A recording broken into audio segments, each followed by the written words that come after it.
The CDC revises its mask guidance for vaccinated people. Mercy Hospital sees a record number of COVID hospitalizations as calls for vaccine mandates in healthcare settings intensify. I'm Zach Dodge with the story. The 4 states' most watched news starts now. The CDC now says vaccinated people in COVID-19 hotspots such as this entire viewing area should return to wearing masks indoors. This is KOAM News at 6. The CDC cites new information about the ability of the Delta variant to spread among vaccinated people and now recommends that even vaccinated people return to wearing masks indoors in parts of the U.S. where the coronavirus is surging. As you can see on this map provided by the CDC, that includes all of southwest Missouri, southeast Kansas, northeast Oklahoma, and northwest Arkansas. The updated CDC guidance also recommends indoor masks for all teachers, staff, students, and visitors to schools, regardless of vaccination status. Most new infections in the U.S. continue to be among unvaccinated people, but breakthrough infections, which generally cause milder illness, can occur even in vaccinated people. Calls for making masks mandatory in healthcare settings are intensifying. Nearly 60 healthcare organizations put out a call for vaccine requirements, something our local Mercy Hospital did earlier this month. KOAM's Zach Dodge has how Mercy's mandate has been received so far. Surging COVID cases We broke a new record. hit Mercy Hospital hard. They're discharging people and putting people right back in. Between their hospitals in Joplin and Carthage, they currently have 78 COVID patients, the highest number they've seen yet. 2 months ago, we had 14 COVID inpatients. June 27th, we had 58, and here in July, we're at 78. And so you can just see how exponentially we have grown. As the Delta variant continues to cause surges in cases, nearly 60 healthcare organizations are calling for the COVID vaccines to be required for workers in healthcare and long-term care settings. Shortly after that joint statement came out, the U.S. Department of Veteran Affairs became the first federal agency to mandate vaccines for workers in healthcare settings. Mercy Hospital President Jeremy Drinkwitz is glad to see more agreeing that vaccines should be required in healthcare settings. We know that it works. We see it.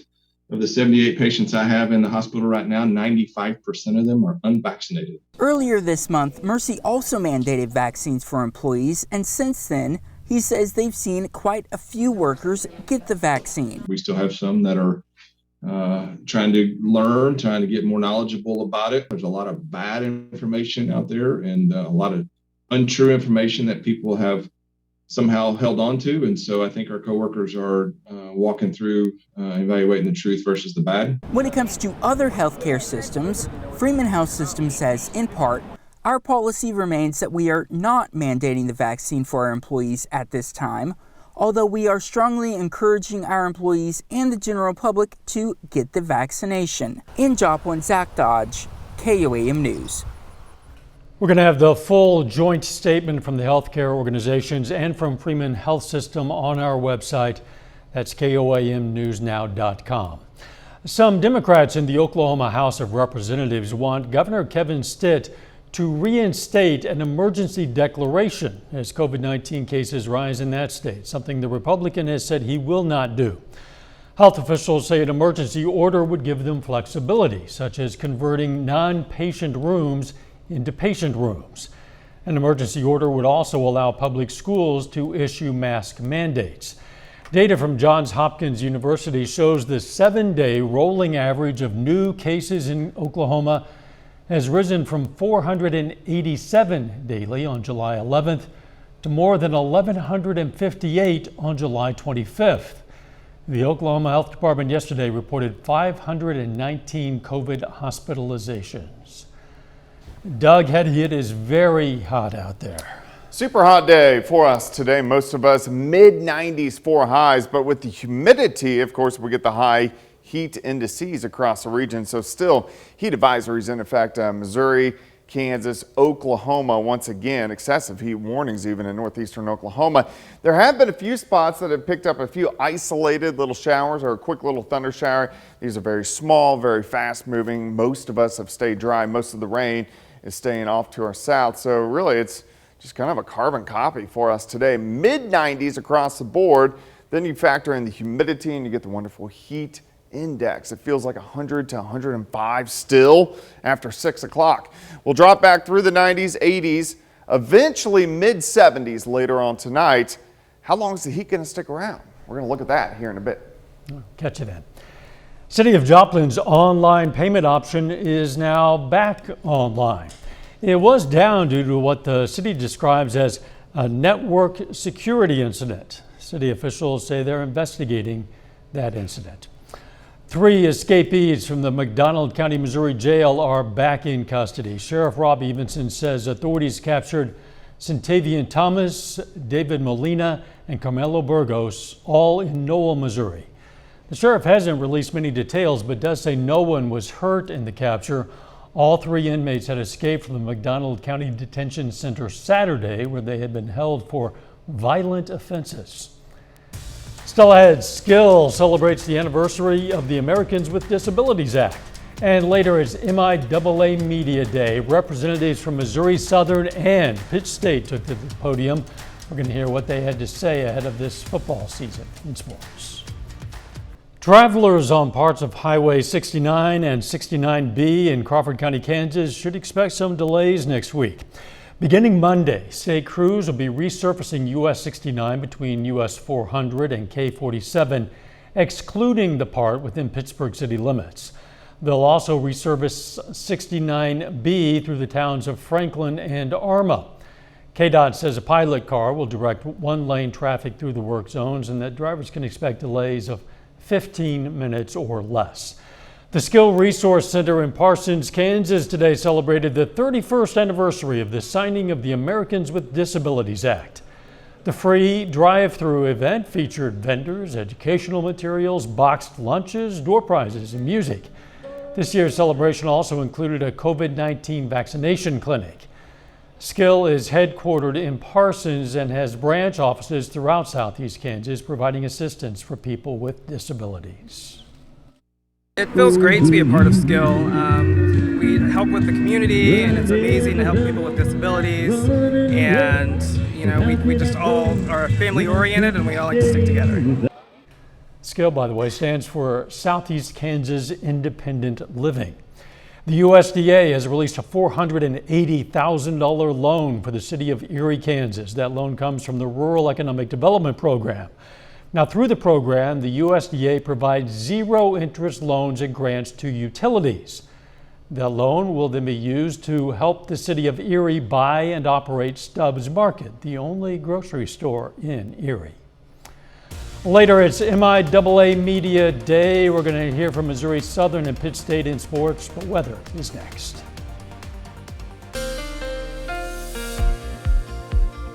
Well, of course, very hot, very humid for us today. Temperatures all the way up into the mid-90s during the afternoon. Our humidity has been way up there as well. But this is day number 5 that we've had temperatures above 90 degrees majority of the month. Not that bad. Past week, not that good. And we're going to stay that way at least over the next couple days. So let's look down the road. Staying hot, staying humid. The danger times, just due to the high heat and humidity, is really 2 p.m. until about 6 p.m. Those are the times you don't really want to be outside. If you have to be outside, drink plenty of fluids. We are going to get some changes in here by the weekend. Of course, you can get my long-range forecast on my month-long blog. That is KOAMnewsnow.com. But across the board, everybody mainly still sitting low to mid-90s. Then you factor in the humidity and you get the wonderful heat indices, the way it actually feels to your skin. Still after 6 o'clock, heat indices in that 100 to 105 degree range. Partly cloudy skies, currently outside 94, feels like 104. Relative humidity is sitting at 52%. As we go through the rest of the evening, we drop back through the 90s, 80s, eventually mid-70s a little bit later on tonight. But heat advisories in effect over the next few days due to the high heat, high humidity. In fact, excessive heat warnings going on in northeastern parts of Oklahoma. We've had a few isolated little tiny showers, little thunderstorms that have popped up along and south of Interstate 44. You can see one little guy on the south side of Joplin, one northern parts of Craig County, another little guy in northern parts of McDonald County. Most of you staying dry, and most of you will stay dry over the next several days, as really any scattered showers or thunderstorms mainly stay to our south. We're mainly dominated by this big dome of high pressure. This is going to sit on us over the next couple days, giving us the heat and of course the humidity across the region. Let's go through time for us tonight. We drop back mid-70s. As we go through the daytime hours tomorrow, we heat right back up. Mid-90s for highs. I really think any isolated storms stay mainly south of the region for us tomorrow. Starting at 74, 91 by noon, high temp at 96 degrees. Pretty much calm winds, a very light south wind. Tomorrow night, we'll drop back into the mid-70s once again. Then we do it again. On Thursday, we heat right back up. Mid-90s for highs, those high heat indices. Once again, in fact, we'll look at those. Our heat index tomorrow afternoon, again, about 105 to 110. Much of the same on Thursday, so we don't really see any changes over the next couple days. We will start to get some changes down the road. By the time we head into the weekend, thunderstorm chances start to increase, especially Saturday into Sunday, and that's going to drag a cold front through, and that's going to make us feel much better outside by early next week. All right, 96 tomorrow. Over the next few days, about 96. Mainly dry. We'll get some scattered thunderstorms in here over the weekend, plus a cold front, and that's going to help our temperatures out significantly. High of 84 next Monday, down to 62 Monday night. Wow, yeah, the overnight low will get back to a little bit chilly. Yeah, actually. It'll be nice. That'll be welcome for sure. Thanks, Doug. Chief star Patrick Mahomes is joining his future wife Brittany as a part owner of a soccer club. Sporting KC, the MLS team in KC, announced today that Mahomes has bought a portion of the franchise. This is just one more investment in the city for Mahomes, who already owns a portion of the Kansas City Royals. Garth Brooks fans can get vaccinated against the coronavirus during his upcoming show in Kansas City, Missouri. The home of the Kansas City Chiefs, Arrowhead Stadium, will once again become a mass vaccination site.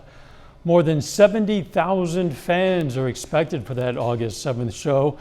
Chiefs President Mark Donovan says they'll have a vaccination clinic on site for the concert.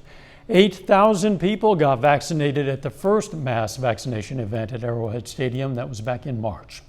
Coming up in sports, the Joplin Outlaws aim to move on to the Mink League Championship Series.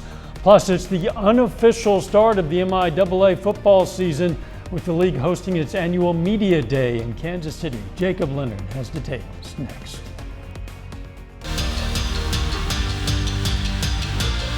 Well, today is the unofficial start of the MIAA football season, with the league hosting its annual Media Day in Kansas City.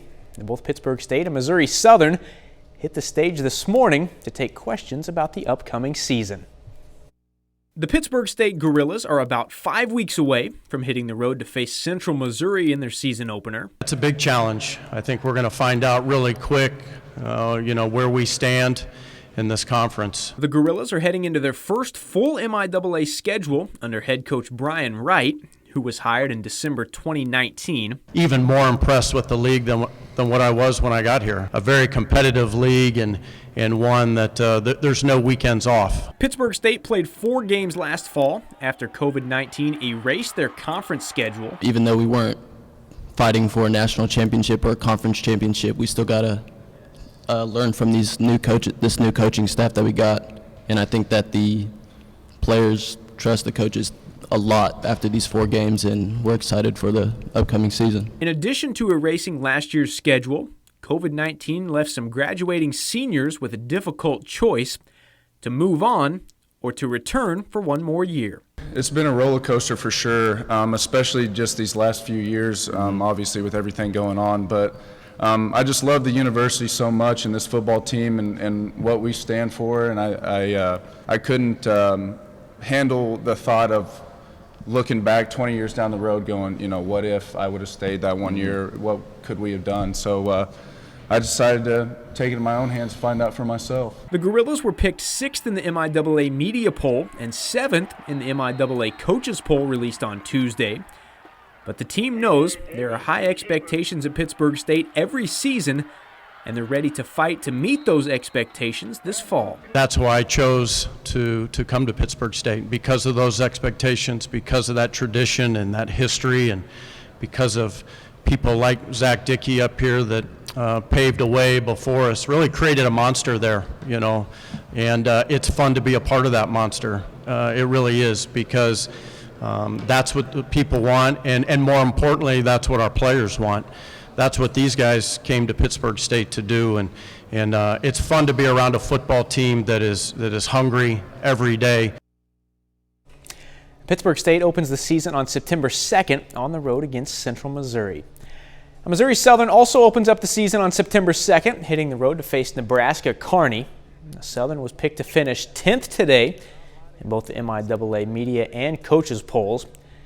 The Lions are in their first year under head coach Atiba Bradley. They played one game in the spring under Bradley, a 21-20 win over Southern Nazarene. Bradley's goal this fall is to create a winning and competitive culture at Missouri Southern. That was one of the first things I wanted to do when I got there, was create a culture of competition. And whether it's a quarterback, whether it's a defensive back, offensive line, you'll find that the best teams in this league have competition at every position, you know, and that's something that we address in recruiting. That's something that we address in our day-to-day interaction with our kids. But yeah, competition is huge. Finally, big one tonight for the Joplin Outlaws. They're on the road against the Sedalia Bombers in the South Division Championship. The winner of this one plays in the Mink League Championship Series. Tonight's game begins at 7. Have the latest from the game right here tonight at 10. That's it for sports. We're back with more news after this. We take time now to honor a local veteran, Private Herbie Heaven. The Baxter Springs, Kansas native served in the U.S. Army, and we are proud to salute Private Herbie Heaven. He's tonight's four-state hero. Here's a look at what's coming up on KOAM News at 9 tonight on Fox 14. The Joplin School Board meets tonight to discuss possible vaccine incentives for employees and a possible mask policy for school buses. Also, a growing number of parents are choosing to homeschool their kids. And a well-known frozen cookie dough maker is set to debut some new flavors, including peanut butter and jelly and cinnamon roll. That and a lot more. KOAM News at 9 on Fox 14.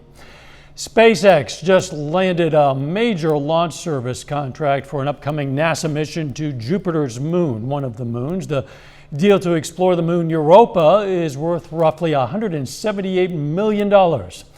The Europa Clipper mission is scheduled to launch in October of 2024 from Kennedy Space Center in Florida. It's the first ever attempt to perform a detailed investigation of Jupiter's icy moon.